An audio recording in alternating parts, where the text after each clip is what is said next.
하나님 말씀 디모데 전서 6장 11절 12절입니다.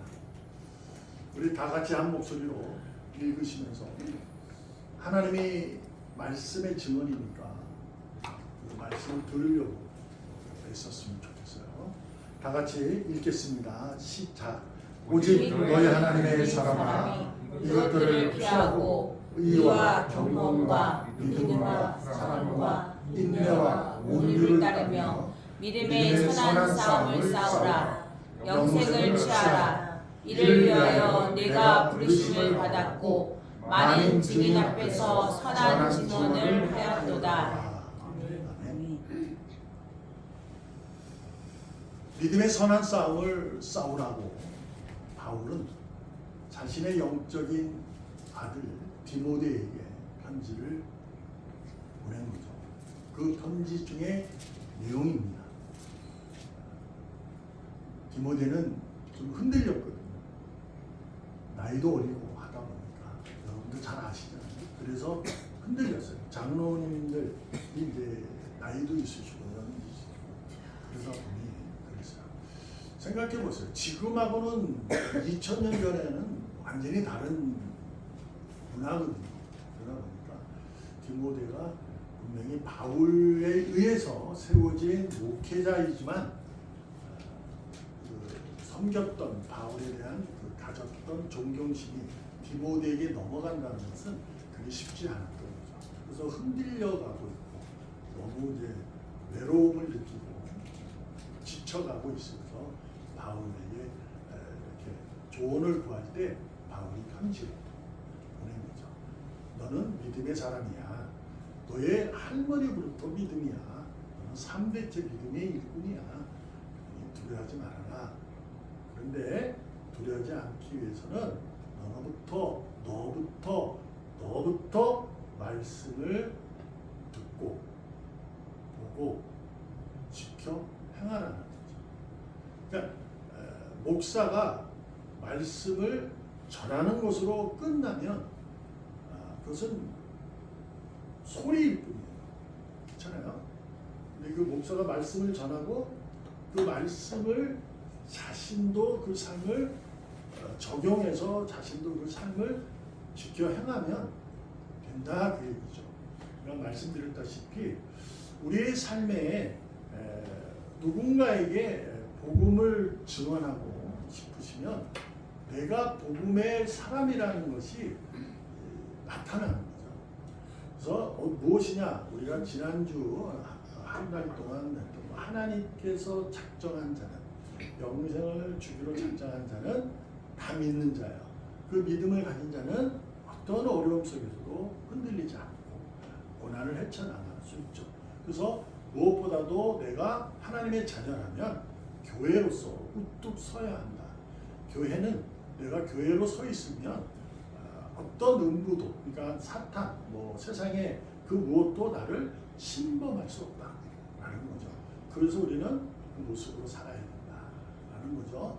그러한 가운데 놀라움은 싸우라는 거예요. 오늘 성경에 보면 디모데에게 싸우라. 그래서 선한 싸움을 하라 이렇게 하잖아요. 그래서 제목을 선한 싸움꾼 이렇게 했어요. 좀 죄송합니다. 여러 번 전화 선한 싸움꾼이에요. 꾼이에요. 자, 이것이 어떤 거냐? 우리는 선한 싸움꾼이 선할 수가 없잖아요. 싸움꾼은 전쟁에 아군이든 적군이든 내가 속한 것은 아군일 수 있지만 적군이라고 보는 그는 나를 볼 때 그들에게 내가 적군이 되는 거잖아요.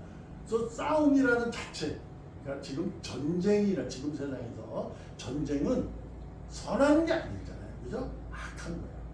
근데 성경은 선한 싸움을 하라고 얘기를 하는 거예요. 그래서 여러분과 제가 오늘 이 디모데에게 하신 바울이 그에게 선한 싸움을 하는 꾼이 되라는 그 사실을 우리가 한번 나눠보려고 합니다.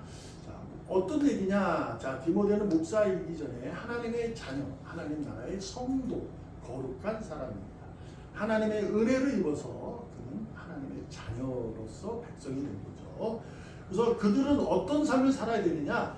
여러분과 저도 마찬가지인 거예요. 어디에든 내가 있든 무엇을 하든 간에 여러분에게서는 하나님의 일하심이 나타나야 돼요. 그러니까 내 삶을 보면 나는 예수 믿는 사람이에요. 나는 교회 다녀요. 이게 아니고요. 내가 그냥 그 자리에 있는 사실 속에서 그 자리에서 그 어떤 사실과 사건 속에서도 내가 살아가면 하나님이 전달되는 거죠. 그게 이제 사랑이 전달되어지는 거예요. 그것이 우리가 의인의 삶이에요. 그래서 우리도 이제 그런 얘기 많이 하잖아요. 뭐 교회 다니는데 뭐 왜 그래? 너 도대체 뭐 하냐? 그래도 적어도 너는 사랑을 해야 되지 않겠어? 뭐 이런 얘기를 우리가 곧잘 듣잖아요. 근데 그런 얘기를 하게 하는 것은 잘못됐다는 거죠. 그러니까 내게서 뭐가 능력이 안 나타난다? 하나님의 일하심이 등장하지 않는다. 자, 다시 한번 거꾸로 보면 본래적인 의미로 찾으면 의인이라는 사실은 죄인이 때문에 의인이 된 거예요. 그렇죠? 의인이라는 사실은 만약에 죄라는 개념이 없었다면 의라는 개념 자체도 없어요. 왜냐하면 하나님은 홀로 계셔서 그분은 그냥 영광이고 선하고 의로운 자체예요. 그래서 그에 의해서 존재되어진 아담은 그냥 의로운 사람이에요. 죄라는 것이 없는 거죠. 근데 이제 죄를 그가 택하여 타락하게 된 거잖아요. 근데 그것을 가지고 하나님께서 우리를 다시 의롭게 이끄신 거죠. 자신의 독생자를 내어주셔서 약속하신 그 구원의 약속을 그걸로 증명하셔서 우리를 죄인이었는데 우리를 의인으로 불러주셨다. 이런 거죠. 그럼 의인으로 불러주셨다. 그럼 우리는 의인이잖아요. 그 의인의 삶은 뭐냐? 하나님의 일하심이 드러나는 거예요. 그게 어떤 것일까? 하나님께서 세상을 지으시고 아담에게 주신 축복이 있어요. 그렇잖아요. 하나님께서 창조하시고 나서 당신께서 이루시고자 하는, 그러니까 이것을 만들어서 내가 당신이 하실 목적이 있었거든요. 그것을 우리가 하는 거예요. 하나님의 창조하신 목적. 죄에서 극복하여, 죄가 극복되어 의인이 되는 거잖아요. 그래서 우리는 그 의인의 모습으로, 그러니까 하나님의 창조의 모습, 본래 창조의 모습으로 우리가 그 삶을 증명하는 거죠. 근데 중요한 게 뭐냐면 하나님께서 우리를 의롭게 이끄셨어요. 근데 이것을 의롭다 칭해 주신 거예요. 그러니까 그렇게 불러주신다라는 거죠. 그래서 그것을 이제 성령님께서 도장을 확 찍었다, 확이 인치셨다, 이런 얘기가 성경에 기록돼요. 빌립보서에 보면 에베소서에 이렇게 기록되어 있거든요. 그것은 무슨 얘기냐면 하나님이 약속을 예수 그리스도를 성자님을 보내요. 그가 십자가의 죽음으로 다시 사심으로 있는 그 영광을 더 작정하시길 드러냈을 때 그걸 믿는 자는, 그 믿음을 갖는 자는 영생으로 주기로 작정한 자의 사람이에요. 그래서 그에게는 도장이 확 찍혀 있는 거예요. 그러니까 너는 내 거야, 이렇게 된 거죠. 하나님께서. 중요한 게 뭐예요? 근데 그 찍혔다고 해서 온전한 의인이냐? 그렇지는 않다는 거예요. 그 목적을, 본래의 목적, 우리가 드러나는 삶을 살아야 돼요. 왜 그래요? 타락했다가 의인으로 회복되었기 때문에 그래요. 그 성경에 보면 성령을 따라 행하라, 이렇게 늘 얘기하면서 성령 충만이 그렇게 나오는 거거든요. 그러니까 성령을 따라 행하는 삶을 살아라 라는 거죠. 우리도 이제 성령의 삶을 아는 뭐 열매, 그래서 뭐 사랑, 기쁨, 뭐 화평, 오래 참고, 그리고 뭐 양선, 착하게 살고, 화해하고, 충성하고, 온유하고, 절제하고 살아라, 이런 이제 성령의 열매를 행하라. 성령을 따라 행하는 열매. 그 열매는 세상도 어떤 법으로도 금지할 수 없는 것이다 라고 해요. 근데 우리가 가만히 가만히 생각해보면 자주 말씀드리지만 성령의 열매조차 읽으면 그 다 세상 사람도 다 하는 거예요. 악인도 하는 거야. 악인도 사랑합니다. 그렇잖아요? 그러니까 우리가 악인 그러니까 나쁜 사람을 얘기하는 게 아니라 교회 밖에 있는 사람들을 얘기하는 거죠. 의인이라고 생각하지 않는 사람들도 사랑하고 그들도 기쁨으로 살고, 네? 그리고 오래 참아요. 그리고 착하게 사는 사람도 있어요. 그래서 착하게 살면 되지 뭘 그렇게 하냐, 나는 없이 살 수 있어 하는 사람도 많잖아요. 근데 그 사람의 삶이 그래요. 뭐 그런 게 있어요. 근데 이게 세상에 금지할 법이 없다라는 거죠. 그래서 저는 그것이 최대의 고민이에요. 여러분과 제가 해야 할 고민. 믿음으로 살아가는 내 하나님의 본래 창조의 목적을 대로 내가 회복된 자로 살아가는 하나님의 일하심이 나타나는 삶이 과연 무엇일까? 그런 고민을 제가 하고 있어요. 뭐 간단한 거예요. 답을 이렇게 내면 됩니다. 우리는 모두 선한 싸움입니다. 그러니 하나님의 절대 사랑으로 살아가면 된다. 끝이잖아요. 그렇죠? 그럼 이제 뭐가 있냐면, 그러면 그게 뭐냐 이렇게 물어보는 거예요. 왜? 다른 사람들도요, 교회 밖에 있는 사람들도 사랑하며 살거든요. 착하게 살거든요. 뭐 하면 오래 참아요. 고진감래 뭐 그러잖아요. 네? 고난 후에 뭐 그런 얘기도 하잖아요. 우리가. 그리고 충성되고 살고 온유하게 살고 그리고 절약하며 살기도 하고 그런 거잖아요. 그러니까 하나님의 절대 사랑으로 살아라. 뭐 지난번에 제가 막혔던 곳이 그거잖아요. 그래서 그게 하는 거예요. 그게 끝이에요. 답은. 그럼 그게 뭐냐는 거예요. 그래서 우리는 그게 고민이에요. 저도 그게 큰 고민이에요. 지금도 제가 목사가 되어서 지금까지도 하면서 처음에는 언저리에서 살다가 아직도 언저리를 하다가 그냥 지금도 계속 하는 똑같은 얘기를 하는데 이게 도대체 뭔지 잘 모르겠는 거예요. 그래서 저도 계속 답을 찾아가고 있는 거예요. 하나님의 일하심이 내게 나타나는 삶이 뭐냐, 성경적으로 찾아보려고 하는 겁니다. 그래서 오늘은 제가 전했다고 해서 완전하다고 말씀을 못 드려도 그래도 한번 같이 살펴볼게요. 성경의 근거에서 먼저 골로새서 3장 1절 2절에 보면 우리 다 같이 한번 읽어보겠습니다. 시작. 그러므로 너희가 그리스도와 함께 다시 살리심을 받았으면 위의 것을 찾아. 거기는 그리스도께서 하나님 우편에 앉아 계시느니라. 위의 것을 생각하고 땅의 것을 생각하지 말라. 이렇게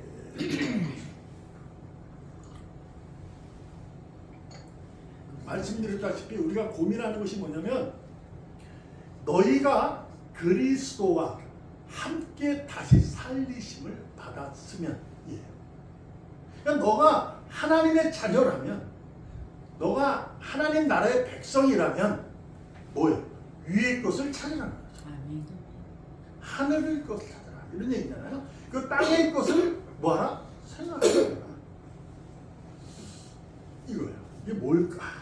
이것은요 이렇게 이해하면 좋겠어요. 위의 것을 찾아라. 위의 것을 어떻게 찾아요? 그거는 딴 거 없어요. 소망뿐이 없는 거잖아요. 그죠? 하늘의 소망으로 무엇을 하는 거예요? 땅에 있는 것들, 말씀드렸다시피 성령을 따라 맺는 열매가 아닌 육체의 소욕을 따라 맺는 열매, 그것이 사랑, 희락, 화평, 오래 참음 이런 것들, 예? 양선, 자비, 온유, 절제, 충성 이런 것들, 그것도 육체의 소욕을 따라서 맺는 열매거든요. 근데 우리는 뭐라 해라? 성령을 따라 해라.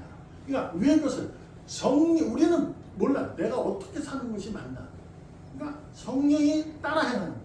그 성령의 열매를 맺는 거다. 결국 무슨 얘기냐면 하늘의 소망을 두는 거예요. 여러분 저 무슨 소망이죠? 다시 오실 주님이잖아요. 그는 그 소망으로 무슨 싸움을 하는 거냐면 땅의 것에 의해 꿀리지도 말고 밀리지도 말고 물어보지도 말고 따지지도 말고 싸움을 해라. 그러니까 그 싸움을 하는 거죠. 하늘 소망으로 땅의 소망을 이기는 거예요. 자, 하늘 소망이 커요? 땅의 소망이 커요? 우리는 믿음으로 답을 이렇게 냅니다. 하늘의 소망이지요. 그런데 정작 삶에 들어가면 현실에 들어가면 세상의 것이 땅의 것이 하늘의 것보다 크잖아요. 아니에요? 그래서 오늘 장로님도 기도하는 데서도 그런 얘기 하잖아요. 우리가 땅의 가치를 하늘의 가치보다 높게 여기는 점을 회개합니다. 우리가 왜 그러냐면 우리는 대화를 하게 되면요. 다 세상 얘기를 하게 되지 세상에 뭐가 어떻다 저거 어떻다 내가 이렇다 저거 어떻다 나는 이것이 없어 난 저것이 부족해 나는 다 그렇지 않아요? 저도 그래요. 근데 하나님이 뭐라 그러냐면 선한 싸움꾼은 하늘의 소망으로 그 땅의 것을 잊어라. 아멘. 쉽지 않을 거예요. 저도 쉽지 않아요. 쉽지 않습니다 이게. 근데 그 싸움을 하는 하늘의 소망으로 땅의 소망을 이기기를 소망합니다. 아멘. 두 번째 한번 생각해 보면 로마서 6장 4절 같이 한번 또 읽어볼까요? 그러므로 우리가 그의 죽으심과 합하여 세례를 받음으로 그와 함께 장사되었나니 이는 아버지의 영광으로 말미암아 그리스도를 죽은 자 가운데서 살리심과 같이 우리로 또한 새 생명 가운데서 행하게 하려 함이라. 아멘. 자, 이 선한 싸움꾼이 뭘까? 라고 생각하면 이것도 마찬가지예요. 똑같아요. 예수 그리스도의 죽으심과 합하여 세례를 받은 자. 그러니까 그와 이제 예수를 믿는 게 된 거죠. 세례를 받았다는 걸 믿는 거예요. 그러니까 함께 죽고 살아나는 거예요. 그래서 아버지 영광에 있는 거예요. 그런 자는 뭐다? 새 생명을 얻었다. 새 생명이니까 우리는 알잖아요. 그 새 생명이 뭐예요? 우리가 생명 자체는 한 번 정한 죽음이에요. 그러나 새 생명이라는 것은 그 죽음 이후 영생을 얘기하고 있잖아요. 영생을 얻은 자다. 여러분과 저는 예수 그리스도를 믿음으로 영생을 얻은 자예요. 아멘. 그 싸움이 뭘까요? 말씀드린 첫 번째 우리가 골로새서 한 것처럼 하늘의 소망으로 땅의 소망을 이기는 것. 오늘 이 로마서를 두고는 우리는 이렇게 얘기하고 싶어요. 저는 같이 나누고 싶은 게 뭐냐면 새 생명 가운데서 새 생명으로 우리는 얘기잖아요. 새 생명으로 행하라 이 얘기잖아요. 이게 뭘까? 그럼에도 불구하고 저림에도 불구하고 어찌할지라도 하나님 은혜의 보좌 앞으로 나아가라. 아멘. 왜요? 하나님의 은혜의 보좌는 아무나 못 나가요. 세상 사람이요. 기독교를 조롱하고 뭘 할지라도 그들은 절대로 못 갑니다. 은혜의 보좌. 하나님의 은혜의 보좌 앞으로 나갈 수 있는 자는 하나님이 정한 자밖에 못 갑니다. 아멘. 새 생명. 그래서 여러분 죄송하지만 예배는 그럼에도 불구하고 들으셔야 되는 거예요. 무슨 얘기를 하고 싶은 거냐면 예배 안 드려도 괜찮아요. 내가 하나님의 자녀니까. 자신의 분명함과 있다면 상관없잖아요. 그래서 주일날 꼭 예배해야 돼? 라고 할 수 있어요. 그거 괜찮아요. 저는 뭐라 하지 않습니다. 그런데 무슨 얘기를 하는 거냐면 예배하는 자는 그래도 새 생명을 가운데 행하는 모습이 선한 싸움꾼의 모습이 어떻게 드러나느냐? 그럼에도 불구하고 예배드리러 오는 사람을 얘기하는 거죠. 예배의 자리에 오는 자. 네?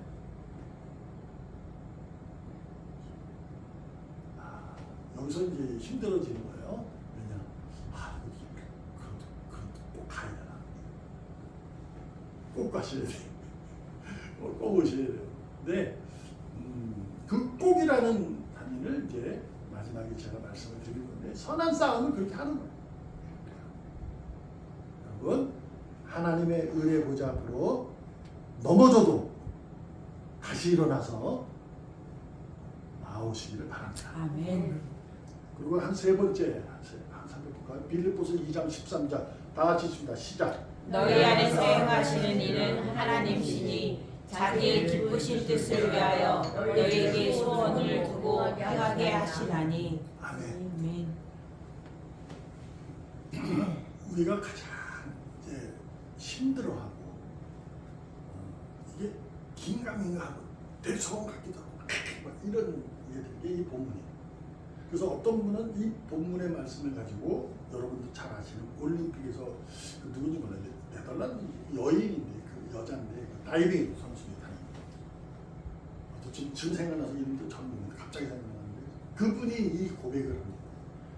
이게 하다가 다쳐가 장애가 온 거예요. 그래서 선수가 못 됐는데 극복을 해서 다시 해가지고 메달을 딴 그 여자 그에서 고백한 내용이 하나예요. 갑자기 생각났는데 근데 이게 이분이 그 자기의 기쁜 뜻을 위해서 하나님께서 내게 소원을 두고 행하게 하셨다. 그 여인의 소원은 뭐였냐면 뭐였겠어요? 하나님을 위해서 사는 것보다기보다 자신이 빨리 회복돼서 다이빙 선수가 돼서 메달 따는 거 아니겠어요? 근데 믿음이 근데 이 고백을 했을 때 우리가 다 그렇게 이해를 저도 하게 돼요. 근데 이것은 그런 의미가 아닌 줄 여러분도 잘 아실 거예요. 어떤 거냐면 우리가 꿈꾸는 소망, 소원은 하나님께서 당신이 정한 자에게는 영생을 주기로 작정한 자에게는 당신의 기쁘신 뜻을 두고 그것을 내가 그 자신이 소원을 두고 행하게 하신다라는 얘기예요. 그러니까 결국 제가 고민했다고 했잖아요. 하나님의 본래 창조의 목적을 위해서 사는 것이 뭘까? 그것은 여러분과 저가 무엇인지를 모르지만 하나님께서 내게 자기의 기쁘신 뜻을 두었다는 거예요. 그래서 그 뜻대로 살게 하셨다. 그래서 그것이 이루어지는 거예요. 그래서 우리가 조심해야 할 게 뭐냐면 제가 말씀 자주 드리는 거 누구의 은혜로 일어난 하나님의 기적 그것은 그분에게 하나님이 역사하신 기쁘신 뜻을 이루는 역사입니다. 그 일이 내게 이루어지기를 원한다? 그거는 잘못된 거예요. 내게는 하나님이 내게 주실 기쁘신 뜻이 있어요. 우리는 다 달라요. 다 다르잖아요. 그러므로 그런 거예요. 그래서 하나님의 일하심이 저분이 하는 일로 인해서 내가 저분은 정말 대단하다. 나도 저런 능력이 나타나요. 나도 저런 은사를 받아서 나도 저랬으면 좋겠네. 라는 생각을 우리는 갖게 됩니다. 맞습니다. 그것이 우리의 소원이 될 수 있습니다. 근데 하나님은 그렇게 말씀하지 않아요. 우리에게는 믿음의 분량대로 각자의 분량대로 주셨다고 해요. 내가 할 수 있는 대로 주셨다는 거죠. 내가 할 수 없는 것도 주시지 않아요. 하나님. 그래서 고난도 피할 곳을 두었다는 얘기는 다르다는 거 다. 어떤 사람은 고난을 아주 쉽게 넘어간 사람이 있어요. 근데 어떤 사람은 그 고난을 아직도 못 넘는 사람이 있어요. 아직도. 그런 사람도 있어요. 근데 하나님은 그 못 넘은 그도 아직 자기의 기쁜 뜻을 위해서 그에게 소원을 두고 아직도 일하고 계시다. 라는 거죠. 이것이 여러분과 제가 하나님의 일하심이 증명되는 삶입니다. 이런 것으로 여러분과 저가 선한 싸움꾼이 되어야 돼요. 다시 한번 살펴보면 하늘의 소망으로 땅의 소망을 이기시고 아멘. 이김을 가지고 예배의 자리에 늘 기쁨 감사로 나오시고 아멘. 그리고 그 나오심으로 인해서 들려지는 하나님의 음성을 들었을 때 그 음성의 능력을 받아 하나님의 원하셨던 창조의 본래 목적을 이루기 위해 여러분과 저는 선한 싸움꾼이 되어야 합니다. 아멘. 자, 그러면 싸움꾼에 대해서 이제 생각해 보는 거예요. 이 싸움꾼이라는 것은, 이 싸움이라는 것은 아곤이라는 시군이야. 헬라어입니다. 근데 이게 어디서 어근이 되냐면 아고니아라는 어근에서 나온 얘기예요. 이게 어떤 의미냐면 고민하다 그런 얘기예요. 자, 이 말을 하는 게 아니에요. 창과 병기와 방패를 가지고 싸우는 것을 말하는 게 아니에요. 싸움은 고민 고민하는 거죠. 아고니아. 그렇죠. 영어로 아고니자라고 해요. 근데 이게 거기 헬라어가 이제 나온 거니까 고민하는. 그러니까 이게 고민한다 그러면 우리가 뭐야? 막 뭐라 그럴까요? 불편하고 막 거리낌 있어서 막 하는 거 있잖아요. 그 고민을 얘기하는 것이 아니라 그런 가운데서도 뭘 해야 된다? 하늘의 소망을 찾고 예배의 자리로 가고 하나님의 본래의 창조의 목적을 이루기 위해서 내가 뭘 한다? 고민한다. 아멘. 12절을 읽겠습니다. 시작. 믿음의 선한 싸움을 싸우라. 영생을 취하라. 이를 위하여 네가 부르심을 받았고 많은 증인 앞에서 선한 증언을 하였도다. 아멘. 디모데, 너는 증언했다. 너의 모습 속에서 하나님의 부르심이 드러났다. 아멘. 그러니 그 세상에 오는 그러한 수많은 뭐라 그래요? 조롱 속에서도 두려워하지 말라. 여러분과 저에게도 속한 싸움이 얘기하는 거예요. 이것은 그들과 그 성도들과 싸워서 이겨라는 얘기가 아니라 성도 앞에 너는 이미 하나님의 자녀로 서 있으니 너는 그 싸움을 하는 거다. 그 늘 말씀을 읽고 듣고 보고 또한 배우고 아멘. 평생을 주님과 함께 그 날까지 온전한 자리에 올려질 때까지 너는 싸움하라. 아멘. 곧 고민하라. 기도하겠습니다. 살아계신 하나님 아버지 감사합니다.